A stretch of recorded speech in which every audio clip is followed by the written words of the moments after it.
사도행전 13장 후반부를 다 봐야 되겠지만 오늘 끝부분만 읽게 되었습니다. 본문 말씀을 중심으로 해서 복음 전파의 신비라는 제목으로 하나님 말씀 우리 같이 상고하겠습니다. 세상에 신비로운 것은 참 많습니다. 사람의 이해력으로 받아들이지 못하는, 이해가 되지 않는, 설명도 되어질 수 없는 그런 것을 우리가 신비하다 이렇게 말합니다. 뭐 한두 가지겠습니까? 그런데 오늘 우리가 이 본문 말씀을 통해서 우리가 분명하게 알 수 있는 건 뭐냐면 세상에 진짜 신비로운 것, 신비로운 것이 많은 중에서도 가장 신비로운 것, 그게 뭐냐? 그것이 복음이 전도되는 것이에요. 복음이 전도되는 것. 복음을 전파하면 그 복음을 전파하는 자리에 성령이 역사하시고 그 다음에 예수를 믿는 사람이 나타나고 반면에 예수님을 반대하는 사람이 나타나고 이렇게 두 부류로 크게 나눠지는 그런 장면들을 앞으로 우리가 계속해서 보게 될 겁니다. 그런데 오늘 본문 말씀을 보면서 참 너무너무 신비한 거예요. 이렇게 신비할 수가 없어요. 하나 좀 물어볼게요. 여러분 예수님 보셨습니까?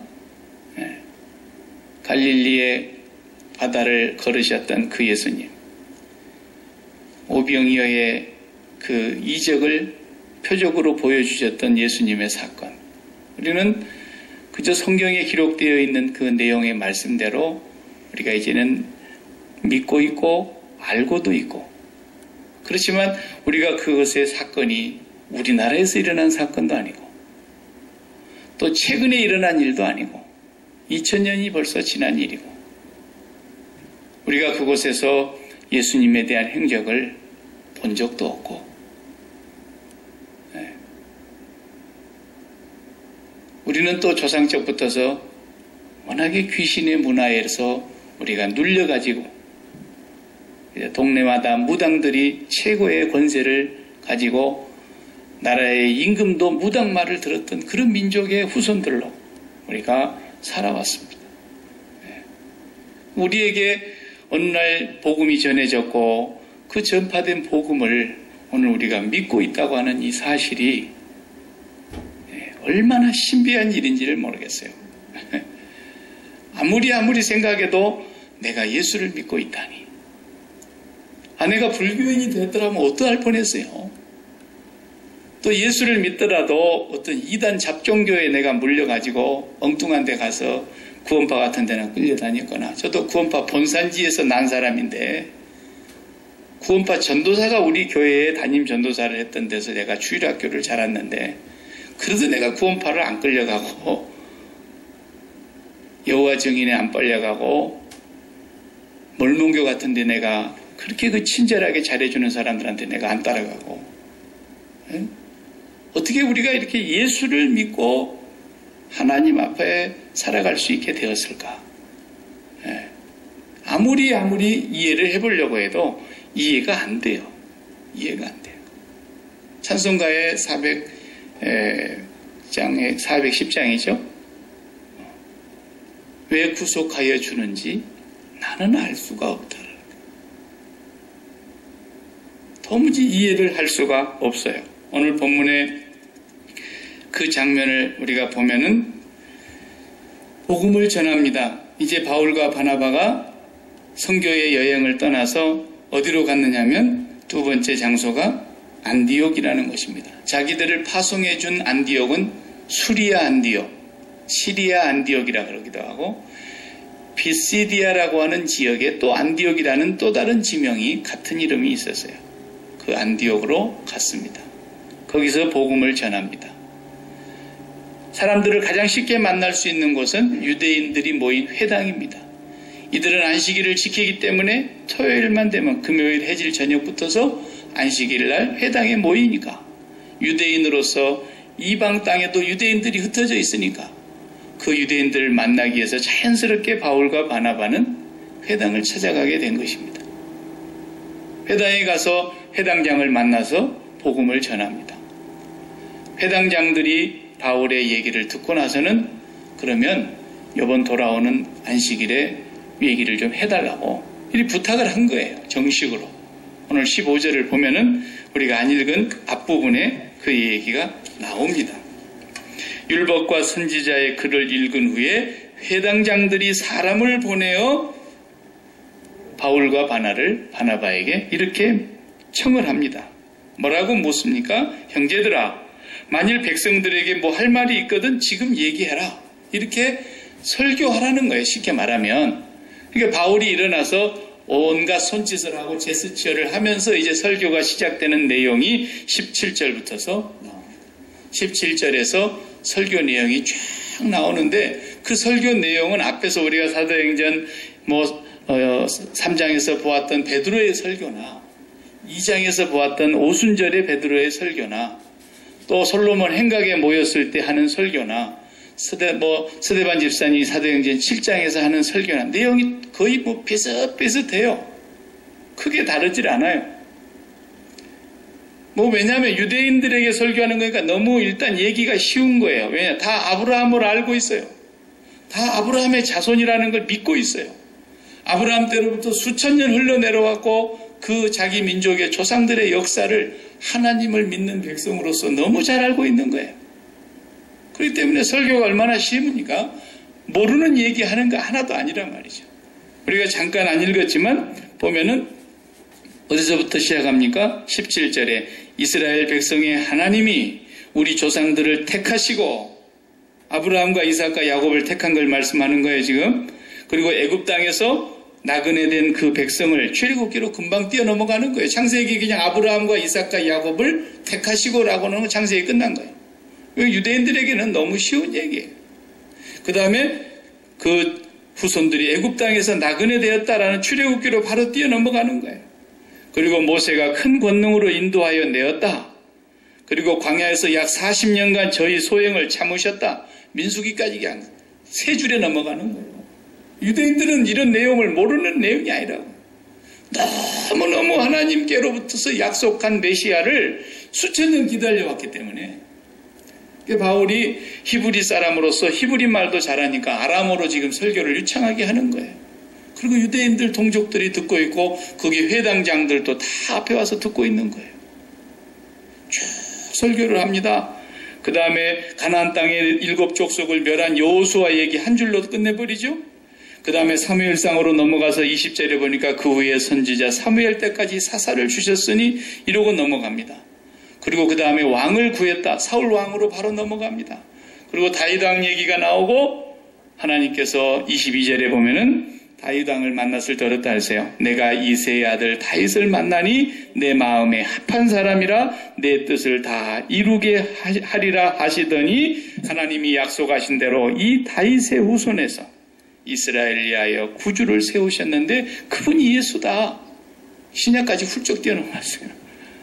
이 정도 설교하는데 구약을 한 1분에 끝내는 거예요. 이게 유대인들이라고요. 우리는 그 구약을 배우려면 몇 년 배워야 되는데 이 사람들은 달달달 외우는 거예요. 구약 전체가 그냥 예수님까지 훌쩍 뛰어내려오는데 한 1분 설교하고 지금 바울이 예수님에게로 바로 넘어왔어요. 그토록 간절히 사모하고 기다렸던 그 아브라함에게 약속하신 그 메사야가 다윗의 자손 예수 그리스도다. 그리고 예수님 얘기를 또 해나가네요. 그러면서 예수님에 대한 얘기를 쭉 설명하는데 어디에서 끝나느냐 하면 십자가에 죽으시고 부활하셨다.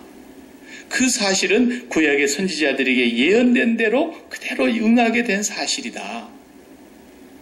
야, 사도 바울의 설교는 2분에 끝나는 거예요. 박 목사같이 그냥 설교할 줄 모르니까 40분, 50분씩 해야 되는 거지. 사도 바울이 뭐 말이 필요 없어요. 유대인들한테 가서 얘기하는데 뭐 다른 얘기 하겠냐. 그 사람들 눈이 빠지게 기다리고 있는 사람이 예수님이에요. 메사야. 구원자가 온다라는 거예요. 그분이 구약의 예언대로 왔다라는 것이죠. 그분이 십자가에 죽으셨는데 우리 조상들은 죄 없는 그 사람을 빌라도의 손을 빌어서 십자가에 죽였다. 그것은 말씀을 응하게 하려 하신 것이었다. 설명해요. 그런데 이제 설교가 끝나고 나니까 반응이 딱 나오는 거예요. 어떤 반응이 나오느냐? 유대인들 중에는 더러는 믿는 사람들도 있었어요. 아, 그렇구나. 우리가 가끔 예루살렘의 명절에 올라갔다가 절기를 지키고 올 때면 그 예수라는 사람의 얘기를 들은 바가 있는데 그분이 메사야였구나. 그리고 예수님을 믿는 유대인들이 더러 있었어요. 그날 설교 끝나고 그 다음 뭐라고 나오냐면 다음 주에 한 번 더 해주시오 그랬어요. 자, 연속 2주째 이제 두 번째 안식일 주일에 또 설교를 부탁을 받았습니다. 그게 42절이에요. 저희가 나갈 새 이제 예배가 끝나서 나가는 거예요. 설교 끝나고 나가는데 청하되 다음 안식일에도 이 말씀을 하라 하더라.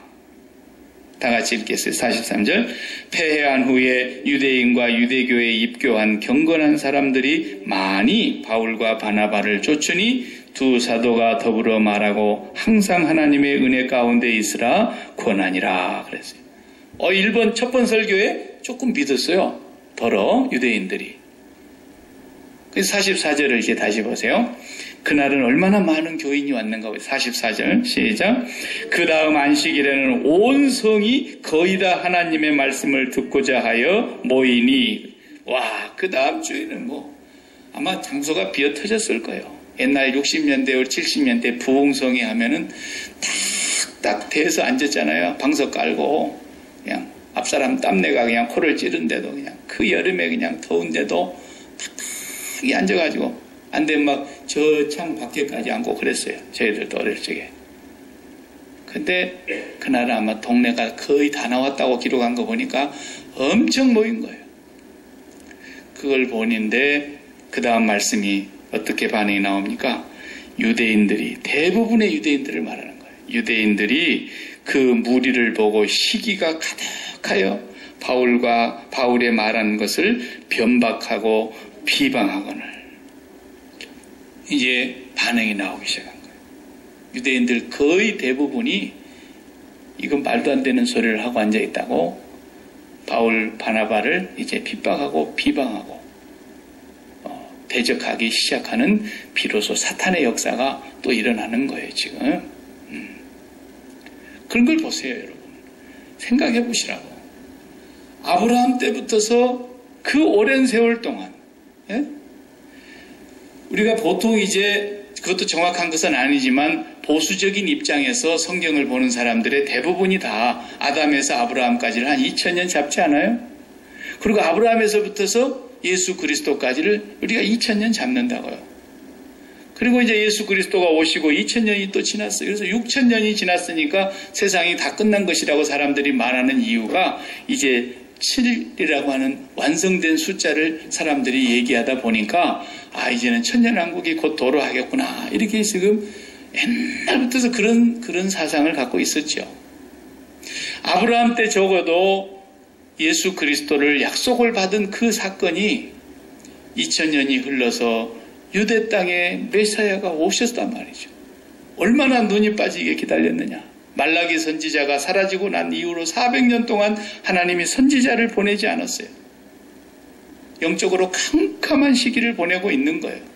그냥 명목상의 회당만 지어놓고 흩어져 버린 유대인들, 온갖 이방인들에게 포로로 끌려가서 산지사방의 천지만국에 흩어져 버린 이 유대인들이 가는 곳곳마다 그래도 우리 한국 사람처럼 꼭 또 예배당은 짓는다고. 그게 회당이에요, 회당. 공회당을 지어놓고 거기서 종교교육 시키고 자녀들 교육시키고 거기서 하나님 말씀 강론하고 거기서 하나님 예배하고 그랬어요. 그 400년 동안 하나님께서 더 이상 말라기 이후에 선지자를 보내지 않고 어느 날 예수님이 정말 오셨는데 그 예수님은 기다리고 기다리던 메사야를 기다리고 기다리던 유대인들이 죽이고 전혀 그 문화도 알지 못하고 아브라함이 누군지도 알지 못하고 전혀 선지자들을 한 번도 보낸 적도 없고 모세를 통해서 율법 한적을 한 구절을 준 적이 없는 이방 땅에 있는 그 사람들이 왜 예수를 믿냐 이 말이에요. 믿으려면 유대인들이 믿었어야지. 그런데 그들은 그렇게 비방하고 극소수만 믿고 대부분은 비방하고 다 이방인들이 그 사도 바울의 전도를 받아들이더라는 거예요. 여러분 이게 말이 되냐고요. 너무 신비하지 않습니까? 너무 신비한 거예요.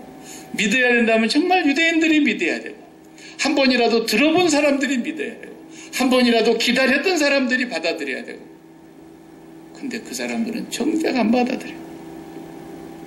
그러니까 이게 복음 전파라는 게 신비한 거예요.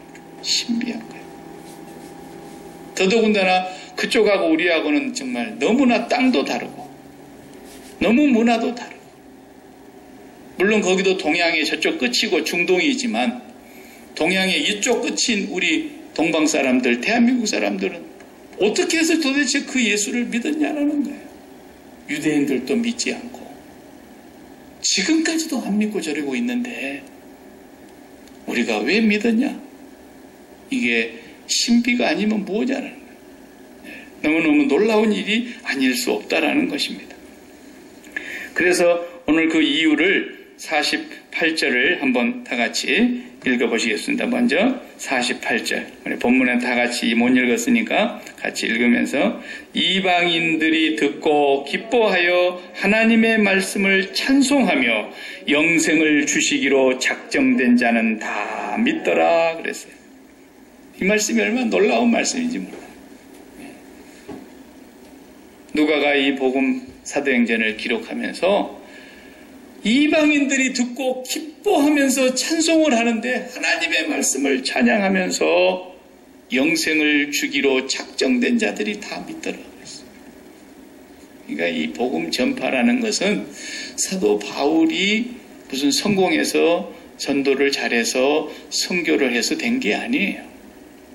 전적으로 이것은 성령의 역사를 통해서 그냥 사도 바울과 그 일행들을 하나님이 도구로 쓰시는 거예요. 마치 모세가 옛날에 이드로의 양무리를 칠 때 목자의 지팡이를 하나 가지고 있었는데 출애굽기를 보면은 다시 애굽으로 바로 왕에게로 돌아갈 때 사명을 받고 돌아갈 때 모세의 손에 하나님의 지팡이를 잡았더라 그랬어요. 그렇잖아요. 모세가 본래 들고 있었던 지팡이에요. 그게 하나님이 따로 뭐 나무 하나 깎아서 준 거 아니에요. 그러나 이제 모세가 하나님의 사명을 위해서 부름을 받았고 보냄을 받아서 가는 순간부터서는 모세의 손에 들려있는 그 지팡이가 하나님 손에 있는 지팡이더라. 그래서 바울 사도와 바나바와 전도자의 모든 일행들은 하나님의 손에 잡혀있는 지팡이와 같은 거예요. 이제 지팡이. 그 지팡이 가지고 반석을 치면 반석에서 물이 나오고 애굽에 가서 하늘을 가리치면 거기서 하나님의 재앙이 임하고 그런 것처럼 바울 사도가 그래서 나중에 고백하는 것을 한번 우리 찾아서 읽어볼까요? 먼저 46절을 한번 읽고 오늘 본문 46절을 다 같이 바울과 바나바가 담대히 말하여 가로되 하나님의 말씀을 마땅히 먼저 너희에게 전할 것이로되 여기 너희가 누굽니까? 유대인들에게 전할 것이다. 당연하죠. 마땅히 먼저 유대인에게 전할 것이로되 그래서 영생을 얻게 하려고. 그런데 너희가 버리고 영생 얻음에 합당치 않은 자로 자처하기로 우리가 이방인에게로 향하노라. 정말 여러분 어떻게 되면 사람이 이럴 수가 있죠. 우선 영생을 얻어놓고 봐야 되는 거 아닙니까? 나중 어쩔지라도. 근데 영생을 얻기에 합당치 아니한 자로 아주 자처하더라는 거예요. 영생 그까짓 거 필요 없다라는 거예요. 유대인들이 이렇게까지 돼버렸어요. 이럴 수가 있습니까? 믿어도 그 사람들이 믿어야죠. 문화로 봐도 그 사람들 문화 아닙니까? 아브라함부터 2000년 동안 자기들 문화예요. 자기들 문화. 우리 문화가 아니에요. 우리가 외국에 나와서 이제 오래 살게다 보니까 외국 문화에 많이 익숙해지고 또 같은 미국이라도 다양한 인종들이 다양한 민족들이 와서 사니까 우리가 다문화를 다 경험하다 보니까 서로 인도 문화가 있구나. 필리핀 사람들 이런 문화가 있네. 중동의 문화는 이렇구나. 유럽의 문화는 이렇네. 우리가 다 그 문화를 이해하게 되고 인정하게 되고 서로 존중하게 되는 것이 사실입니다. 그렇지만 제가 목회하면서 보니까 어떤 집의 아빠는 우리 딸이 흑인을 좋아하는데 흑인 남자를 만나가지고 결혼을 하겠단다 그러는데 죽겠다고 나한테 와서 얘기하는 사람도 제가 있었고요. 흑인 문화는 흑인 문화대로 인정을 하면서도 막상 우리 집안에 흑인이 들어온다 그러니까 마음이 안 열리는 거야. 에? 힌두교를 믿는 어떤 여자를 아들이 너무너무 좋아해가지고 결혼을 하겠다는데 그걸 인도 문화를 인정하면서도 내 집안에 인도 사람 들어오는 걸 쉽게 마음 못 열어요. 그게 우리 한국 사람의 1세대들의 대부분의 생각들이더라고요. 그런데 하물며 2000년 동안 그들의 문화예요. 그들의 얘기라고요, 사실은.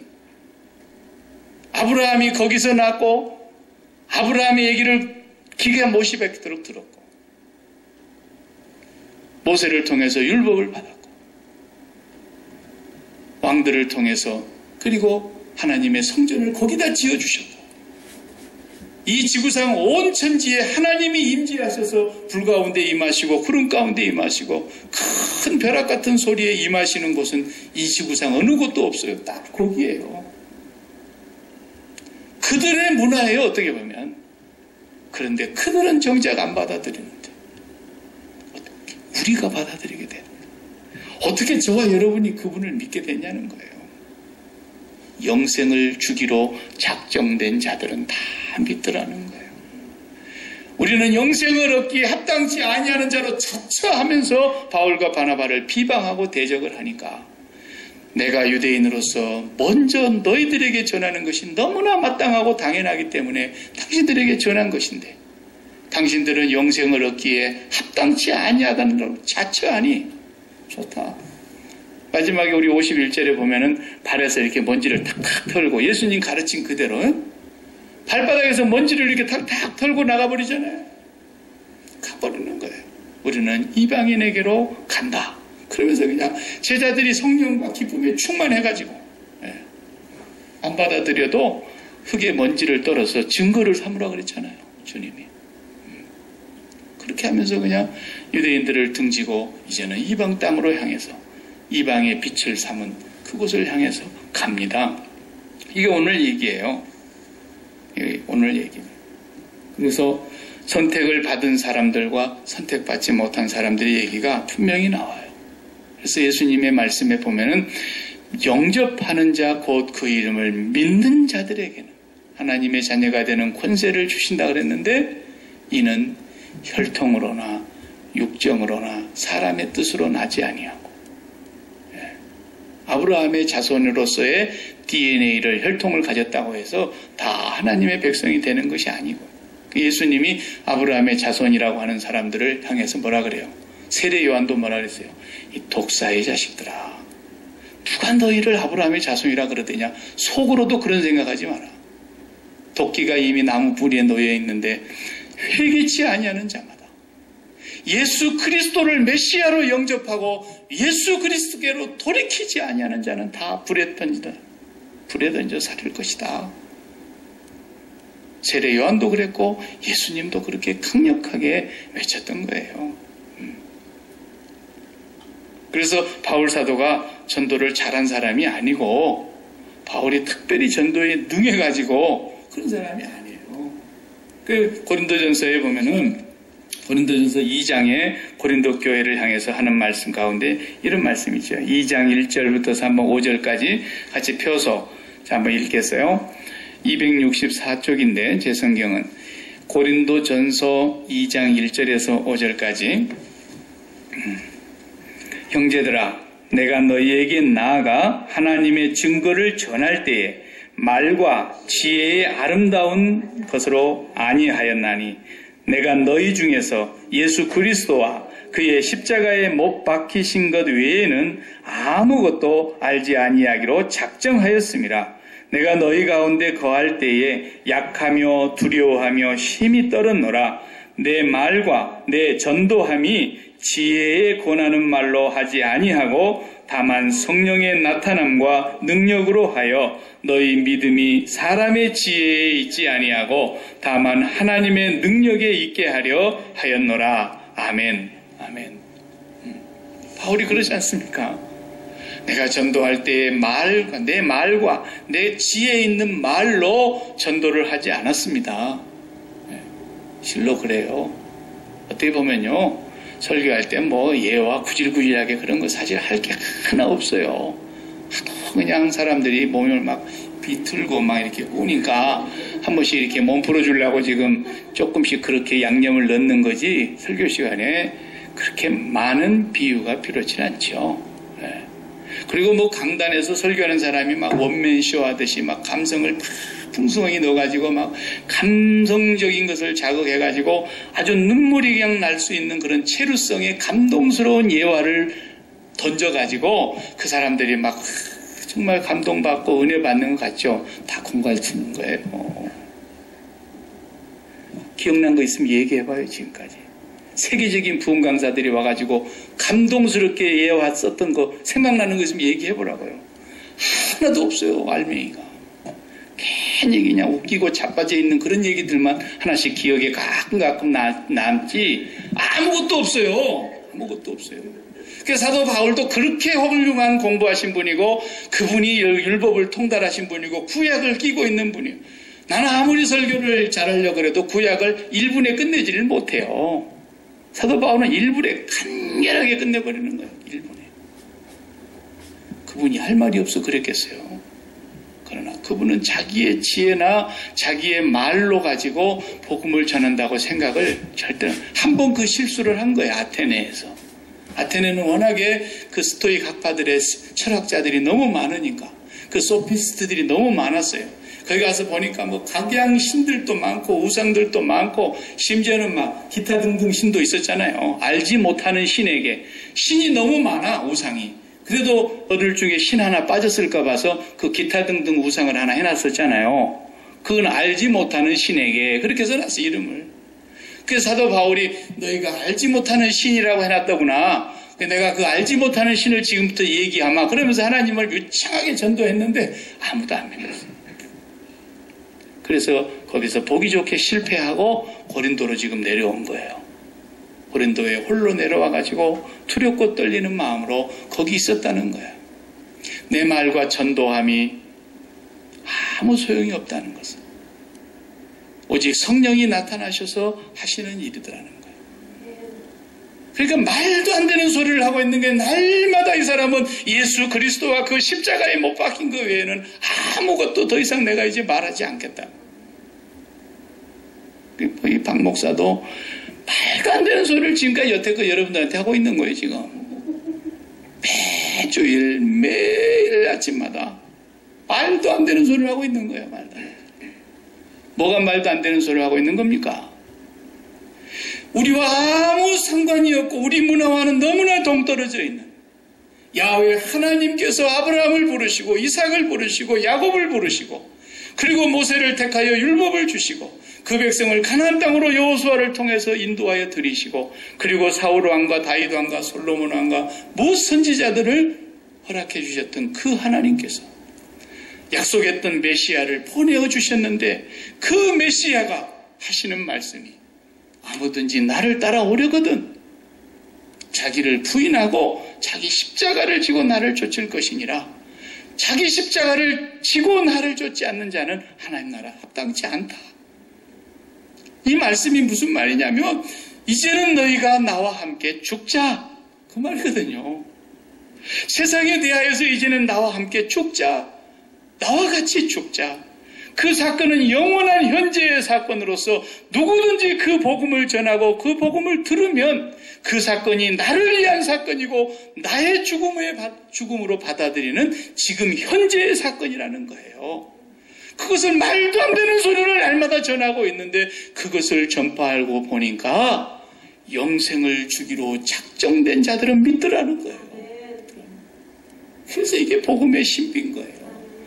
설교를 감동스럽게 해가지고 훌륭한 설교자의 설교로 감동이 돼서 그런 게 아니고, 멋있는 예화를 사이사이에 양념을 쳐가지고 돼가지고 되는 게 아니고, 철학적인 유명한 얘기들을 끄집어다가 말도 안 되는 소리를 하는 것이 되는 것이 아니고, 진짜로 여러분, 이제는 세상에 대하여 죽읍시다.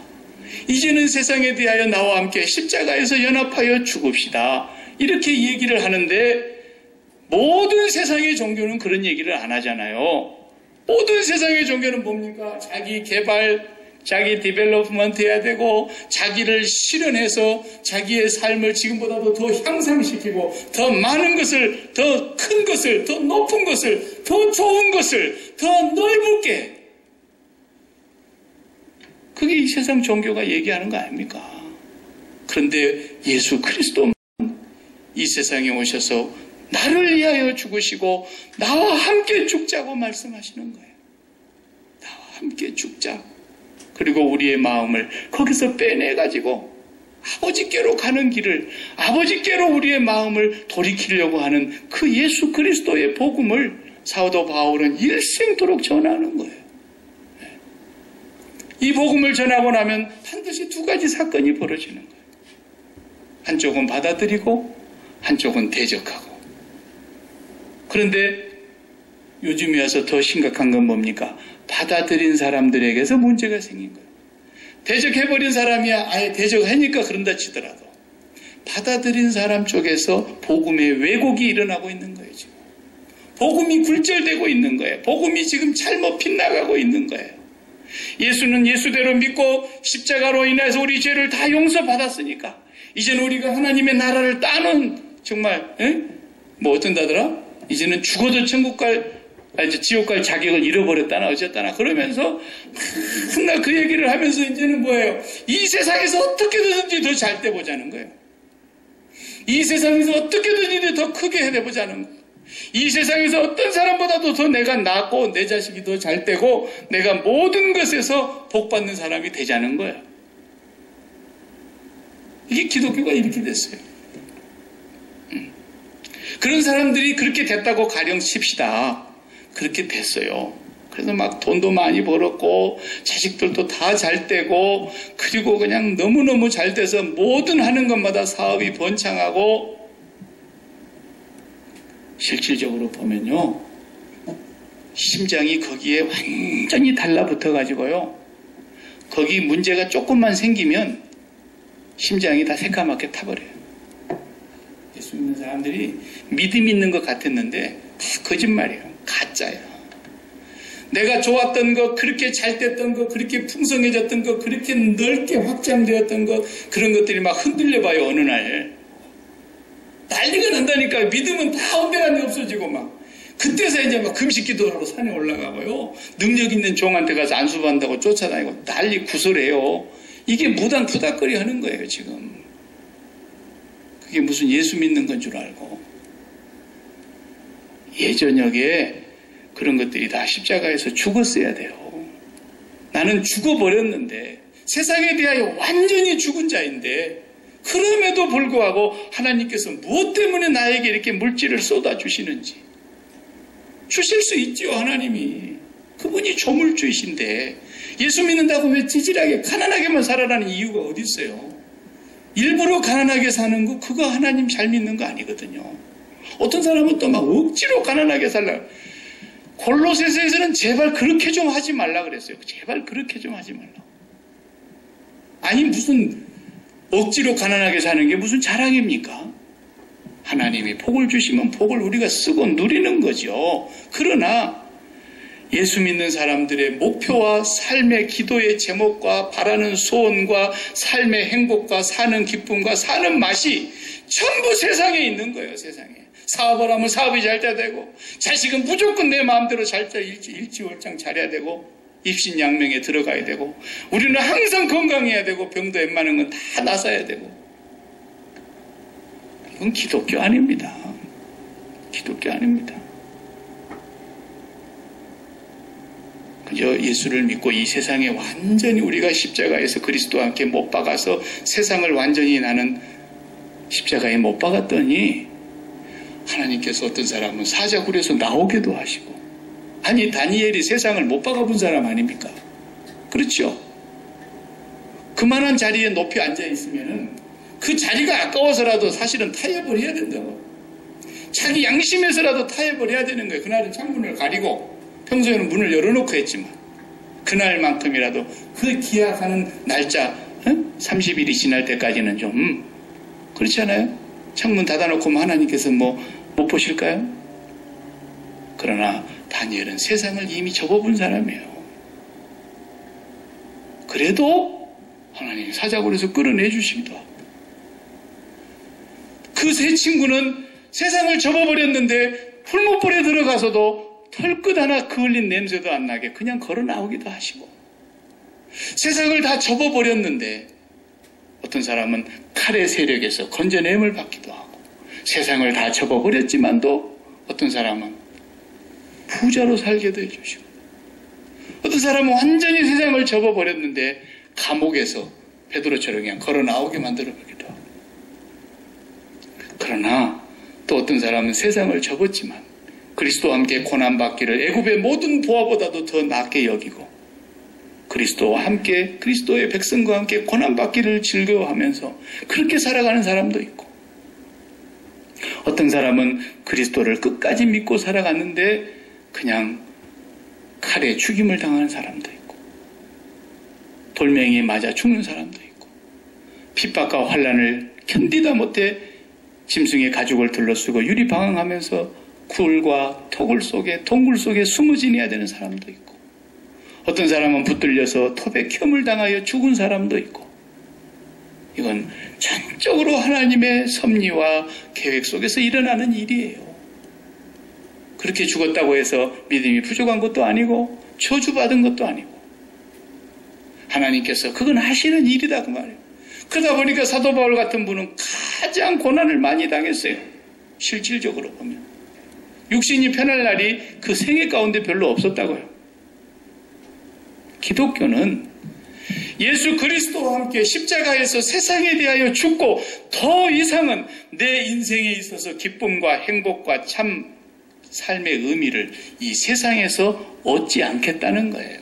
그걸 결단하는 거예요. 그것을 보고 다니엘처럼 뜻을 정했다 그러는 거예요. 나는 더 이상 이 세상에서 세상 사는 행복과 맛이 바로 이런 것이 아니겠느냐라고 세상에서 그걸 구하지 않겠다는 거예요. 왜? 세상에 대해서 죽은 자니까.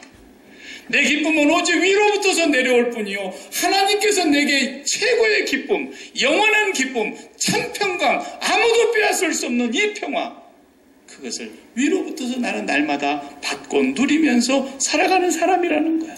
그렇기 때문에 세상에 가서 어느 날 내가 조금 사업이 안 되는 일이 있을지라도, 오늘은 진짜 파리채 들고 팔이나 쫓고 앉아 있을지라도 내가 이것 때문에 오늘 기쁨을 빼앗기지 않는다라는 거예요. 세상에 대해서 죽은 자이기 때문에. 우리 예수 믿는 사람은 그런 정도의 자존심이 있어야 된다니까. 하나님, 내가 이런 것으로 인해서 내 마음이 무너져서 되겠습니까? 내 이 믿음 연약함을 불쌍히 여겨주십시오. 내가 이 조그만 일 하나 때문에 이 기쁨을 다 빼앗겨버리고 내 마음이 다 망가져가지고 심장이 새까맣게 타서 되겠습니까? 하나님, 나는 도저히 자존심이 허락지 않습니다. 내가 이 세상의 일로 더 이상 내 마음을 빼앗기지 않겠습니다. 그리고 십자가를 바라보면서 그 십자가에서 주님과 함께 연합하여 죽은 자인 것을 오늘 또 확인하고 사는 거예요. 그러던 어느 날 또 하나님께서 뭘 주셔도 마음이 거기에 치심치 않는 거예요. 마음이 거기에 붙지를 않는 거예요. 이게 기독교예요. 이게 기독교. 그러니까 예수 그리스도만은 너희가 세상에 대하여 이제는 죽고 내가 십자가에 못 박혔으니 너희도 나와 함께 죽자. 이제는 너희가 죽고 내가 너희 안에 들어가서 살기를 원한다. 이제는 내가 산 것이 아니오 내 안에 그리스도가 산다고 고백한 것처럼 그렇게 살기를 원하는 이 복음을 가서 전했더니 이 복음을 받아들이는 사람이 있더라 이겁니다. 이 정신 나간 사람들 아닙니까? 세상이 볼 때. 그 소리를 하고 있는 사람이 이 정신 나간 소리 아닙니까? 이게 말도 안 되는 소리를 날마다 하고 있는데 세상에 대하여 죽읍시다. 그러는데도 아멘 그러고 있어요. 이게 말도 안 되는 소리를 하고 있는 사람하고 말도 안 되는 소리를 듣고 있는 사람들하고 이게 상병신들이죠. 이 세상에서 볼 때. 이러니 이걸 누가 믿냐 말이에요. 영생을 주기로 작정된 자들은 다 믿더라는 거예요. 성령께서 추수하시는 거예요. 그냥 우리가 가서 말 잘할 필요가 없어요. 그러니까 옛날에 다 최원능 목사님, 최봉성 목사님이 예수 천당 그 말 한마디에 그냥 다 너자빠진 거 아닙니까? 거기에 성령이 역사하니까. 네. 그런 거죠. 하나님의 백성들은 그걸 들어요. 당신이 이 세상에 대하여서 이제는 예수님과 함께 죽고 예수님이 죽었다는 뜻은 바로 그런 뜻인데 이제는 세상에 대해서 당신이 죽고 그러면 하나님이 당신을 이제 붙들어 줄 텐데 앞으로 그 예수님을 당신이 믿을라냐고. 아니 목사님 그렇게 갖고 와서 어떻게 그 사람들이 전도가 되겠어요. 예수 믿으면 그냥 자식도 잘 된다 그래야 되고 예수 믿으면 안 되던 사업도 잘 된다 그래야 되고 예수 믿으면 그냥 났던 병도 나서본다 그래야지. 그렇게 얘기하면 될 것 같지만 그게 인본주의예요. 그게 바로 그냥 예수 그리스도와 그의 십자가에 못 박힌 것 외에는 아무것도 알지 않기로 작정하고 예수 그리스도의 십자가에 못 박힌 것 외에는 아무것도 자랑하지 않겠다고 얘기해요. 가서 오직 예수 그리스도만을 전하는 거예요.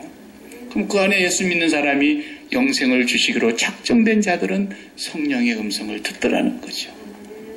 그래서 예수님이 문을 열어놓고 목자가 앞에 가면 양들의 이름을 하나씩 양을 부르는데 양도 나를 알고 나도 양을 아는데 목자의 음성을 양들이 알아듣더라는 거예요.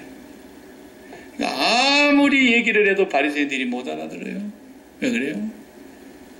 그래서 오늘 바울 사도가 뭐라고 말합니까? 그 선지자들에게 했던 말이 여러분들에게 임하지 않기를 간절히 바랍니다. 그랬어요. 오늘 본문에 보면. 선지자들이 얘기했던 그 얘기가 바로 여러분들의 얘기가 되지 않기를 바랍니다. 선지자들이 뭐라 했길래? 가서 얘기해봐라마는 듣기는 들어도 알지 못하고 깨닫지 못하고 보기는 볼 거다마는 알지 못하고 돌이켜 고침을 받을까 하노라. 이사야가 그랬잖아요. 바로 그 말이 여러분들을 두고 한 말이 아니기를 바랍니다. 사도 바울이 그러지 않습니까? 저주받은 백성에게는 십자가의 복음이 끝까지 안 들리는 거예요. 절대로 안 들리는 거예요. 그러나 하나님의 백성들만큼은 그 복음이 들려요. 그 복음이. 그리고 그 복음 붙들고 사는 거예요. 도대체 어떻게 했길래 나는 이게 믿어지냐 이거예요. 성령이 역사하셔서 성령이 우리와 함께하지 아니하시고는 도무지 받아들일 수 없는 사건. 세상에 신비한 일이 그렇게 많지만 가장 신비한 일이 있다고 한다면 저와 여러분이 십자가에서 주님과 함께 죽음으로 연합하고 있다는 사실. 그런 사람은 반드시 그리스도의 부활과 함께 연합하게 될 것입니다. 네. 이 복음을 담대하게 전하시기 바랍니다. 우리 집사님 오늘 기도하시다가 종교인들에 대한 정말 안타까움을 놓고 기도하는데 제가 공감해요.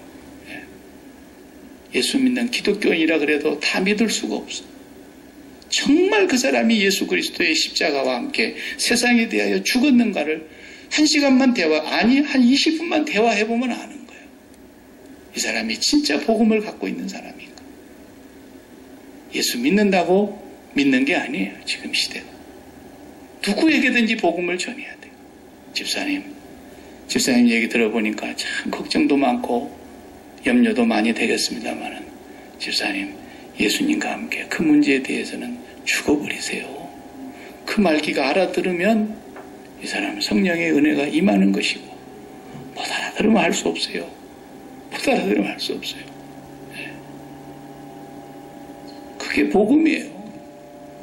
네. 기도하십시다.